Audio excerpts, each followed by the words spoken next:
Great. So I think maybe it deserves an equally long answer, Rishi.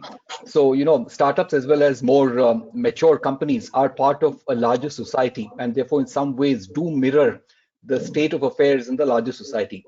So, but before I respond to your very specific questions about, women entrepreneurs, the gig workforce, let me just step back a little and talk a little bit about how complex this subject of gender diversity is. If we take a very simplistic approach to gender diversity, then companies will end up taking tokenism measures, and that's not really good. So I think some in-depth understanding the historical context, the social context in terms of how this has evolved is always very helpful. So for instance, even in a country like the US, women did not have equal rights until the Civil Rights Bill was passed in 1964. And in a country like India, 1947 onwards, of 1950 onwards, at least on paper, women had equal rights as per the Constitution. It was laid out in the Constitution. But in America, it took almost 200 years for them to be declared formally as being equal. And even that was not declared in the first draft. It was equality based on race, based on color of skin, based on so many things, but gender was still not included. The feminists had to really fight for it to get that included.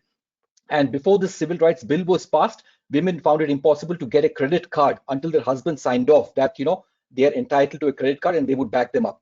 So I think, the struggle for women has been a very long drawn affair. There is a big social context to this as well. And just as we all thought, we are making progress and, the gender issue is gradually being settled, we are having more and more women at the workplace, we suddenly had the Me Too, issue erupt, and it erupted in the US, it came to India, and then we figured out, that many of the victims were not just helpless women from the lower startup society, but they were probably, some of the more accomplished women, some of the more, successful women who were, victim of this male power to dominate or wanting to desperately dominate. So I think we took two steps forward, we're taking one step backwards. We are seeing this everywhere. Now, let me just come back to the specific question of startups and, entrepreneurs.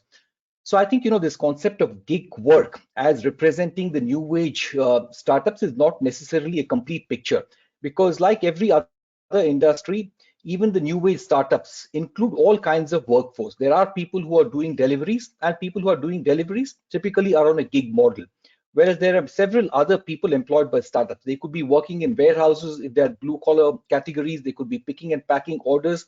They could be tech, folks working in the corporate office. So a variety of people. And I think the problem about gender gap is very, very specific to each category. It's not the same at all.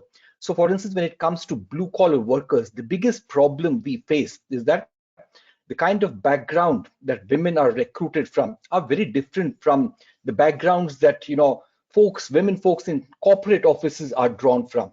So women from who are in the blue collar category, they come from a background where sometimes they're often used to being exploited. They don't even know that they need to complain. They have a certain set of rights. So for that category of workforce, emphasizing and communicating to them consistently that you have a certain set of rights and there is a proper recourse, and implementing that on the ground very effectively, that is very, very critical to creating a gender friendly workplace. So for a company like Bigbasket, which employs 35,000 blue collar workers, spread across the country, ensuring that when a woman packer joins a small warehouse or a store in Nashik, on the first day, there is the head of the store or the head of the warehouse who meets up with her and assures her of her rights and the people that she can approach if those rights are violated is very critical. So execution on the basics is very important to create an equal workplace, because if you do that, if they get the kind of respect that they would want, then that would attract other women also to come and join this workplace. So I think situation is different for different categories. And also clubbing women entrepreneurs as one big bracket is not very helpful, because you can have women entrepreneurs who are drawn from a very, very socially progressive backgrounds, who've seen the good things in life, who know how to get funds, who know how to start a business. But there are micro entrepreneurs in the millions in India, women entrepreneurs who need the right kind of support. And do they get the right kind of support, or is the entire focus on a few high profile women entrepreneurs who are not getting funded? I mean, that's important as well, and try to ensure that, why are some of these women not getting funded? Is it because they are not able to present in the right manner, or they are not able to meet the requirements that the VCs have? Or is it open discrimination or some kind of unconscious bias? Those are important issues to be addressed. But the bigger issue, which often gets neglected, is the millions of micro entrepreneurs, women, who can actually demonstrate entrepreneurship, provided they get the right kind of support. They need the right kind of funding. For example, if we just give them a loan of 15 lakhs, 10 lakh rupees, that's enough for them to start a business. Even that loan is difficult to come by. Can you simplify processes where banks and other institutions can create lending to women entrepreneurs, can create lending to self-help groups, women self-help groups, so that the risk of default is low. So I think it's very important to figure out how to enhance mass entrepreneurship among women, and not just focus on a few things of a certain set of entrepreneurs. I think the other thing is also that the biggest problem amongst startups and even progressive corporates is that at an entry level, mostly in corporate functions, there is a pretty much equal participation of women. So it's almost 40, 60, 45, 55, 40, 40, 50, 50. That's the kind of ratio that we would have. But as people progress, there is a serious drop off. So women tend to drop off from the workforce for various reasons. India has been a youthful nation, as all of us know. We talk of demographic dividend, which means compared to the other countries which have aged, completely aged, including China, India is a young country, which means that there are children at home needing, proper continuous care. That's one of the reasons why in India the participation of women in the workforce is a bit lower than in many other countries. And I'm not saying this is the only reason. All I'm trying to say is that this is a very complex problem. Creating gender parity, gender equality, gender diversity is extremely complex. And how do you, for example, get women into senior management? This is a big challenge for many of these startups companies.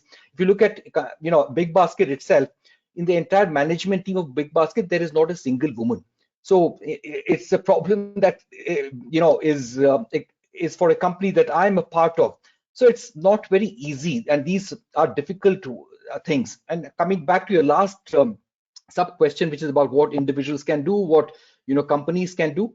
I think what companies and individuals, leaders like all of us can do, what individuals like us can do, is certainly pick, let's say, 20 women that we will all support for 20 years, so that they can get into CXO roles.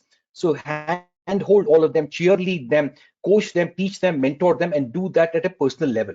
And companies can also ensure that there are a few role models who get into very senior positions, because that will create a tipping point.